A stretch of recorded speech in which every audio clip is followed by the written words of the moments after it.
Dude, being at the premiere. Hi. Hi. And there's like 2,000 people in this beautiful theater in London, and the whole cast is there on stage. And then throughout the movie, in the most vulnerable and emotional parts of the film, is my voice. I have to finish this. For us. I know.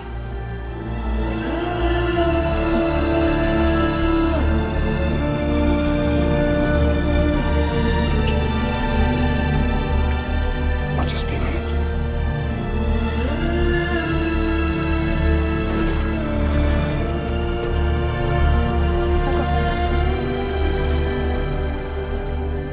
Billie's actually a ghost.